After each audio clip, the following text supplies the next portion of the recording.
Welcome back to ANipponNook. Today, we're offering a fresh perspective with a one-shot about the life of a villain who struggles with being perceived as a terrifying obsession while also experiencing profound pain. For those of you who enjoy documentaries or series exploring the lives of psychopathic killers, you're in for a treat with the autobiography-style poster we're introducing today. Let's dive right in without any further delay. Warning, spoilers ahead. If you haven't seen it yet and dislike spoilers, feel free to explore our other videos. In this one, I'll be discussing the main ideas of the one-shot comic. If you enjoy it, consider reading to support the author.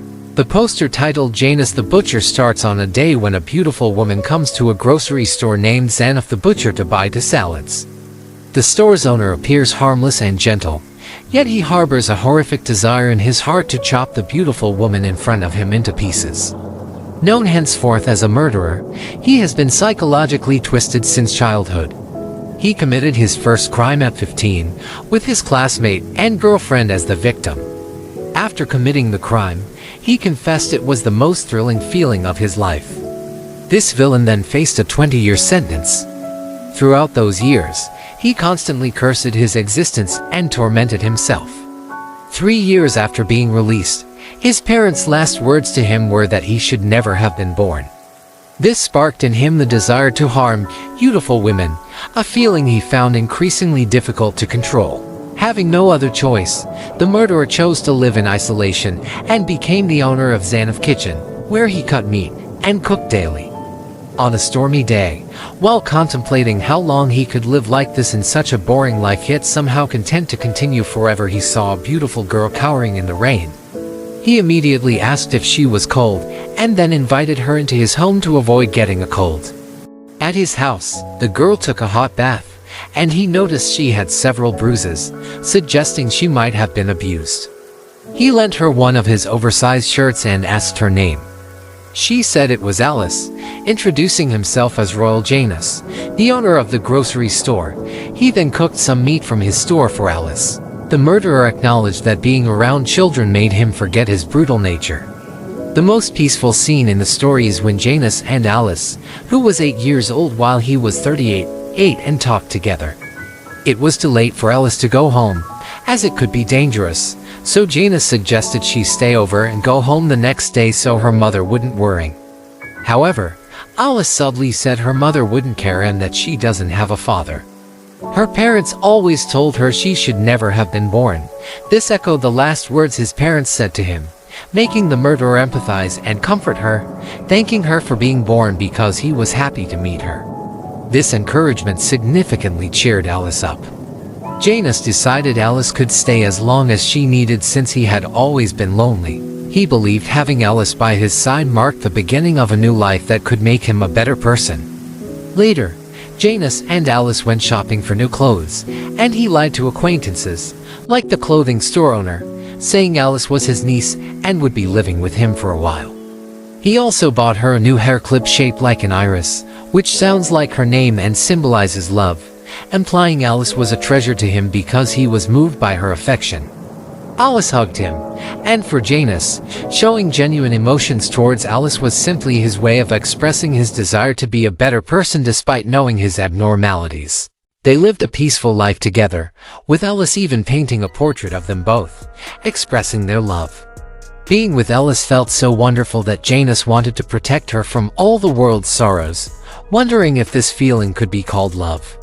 Their life was full of laughter, and they enjoyed their evenings together without loneliness, sleeping soundly through the night. However, deep inside, Janus still harbored the desire to kill others, dreaming of his daily butchering knife and Alice's head.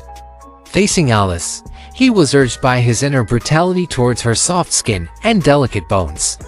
He spent a sleepless night suppressing these raging desires. The next morning, he took Alice out to a park, but he actually intended to take her to the police station. Alice, unaware and cheerful, promised to continue painting, jokingly saying she was bad at it, and he shouldn't laugh. However, Janus knew she needed to be away from a madman like him. As it started to rain and he realized he had forgotten an umbrella, Alice said she didn't need one because she felt very warm with him. Just then, The beautiful woman who regularly shopped at Janus's store approached, calling Alice, who trembled and called her mom. Alice's mom immediately became furious, accusing Janus of being a pervert who might have harmed her daughter. Alice quickly defended Janus, asking her mother not to speak harshly to him. Janus calmly explained that he had seen Alice caught in the rain and had let her stay at his place to avoid getting cold. He humbly accepted all blame, and after advising Alice to go back to her mother, believing it was the best way for her to find happiness, he walked away. However, as soon as he was gone, Alice's mother turned on her, yanking her down and berating her harshly.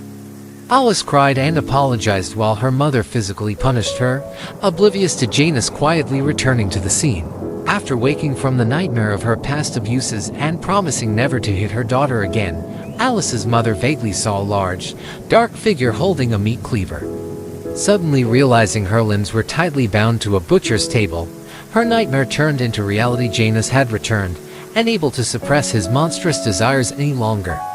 Overcome with a long-suppressed urge to kill the beautiful customer, he butchered her amid stares, no longer sure if he was happy or sad, feeling as if the monster within had completely overtaken him after satisfying his primal urges. After the deed, Janus calmly walked to the police station to confess, leaving the crime scene untouched to ensure the police would believe his story. Of course, he was arrested, and his neighbors couldn't believe it as he had always been kind. At the age of 38, with crimes from his youth now compounded by recent events, Janus faced a certain death sentence. The media dubbed him a monster ready to die, resigned to his fate.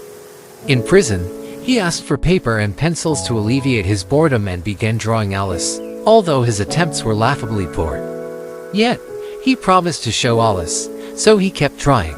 10 years later, during an exhibition of art by prisoners, and now grown-up Alice with her iris clip observed the paintings and recognized her own cheerful portrait drawn by Janus. With only a day left until Janus's execution, he received news that someone named Alice had come to visit. Despite fears that Alice's mother would hate him, their reunion was tearful. Janus expressed profound remorse, wondering if not meeting would have been better, but Alice, deeply moved by the portrait he had painted, wanted to tell him how happy she was to have met him. Alice thanked him for teaching her what love was, saying she was grateful he had been born. As they cried together, both happy and sad, Janus thanked her, glad she was living well. He shared that the happiest moment of his life was painting her portrait. As visiting hours ended, Alice promised to paint him a picture next time, not revealing that the following day would be his last. Janus eagerly anticipated her painting, thanking the warden for his kindness. In his final moments, the warden asked Janus what he wanted for his last meal. He requested a hamburger, closing his life's book as he had lived it. This story leaves us reflecting on the complexities of human emotion and the thin line between love and monstrosity. What do you all think after hearing this entire story? Please comment and let us know your thoughts on this one shot.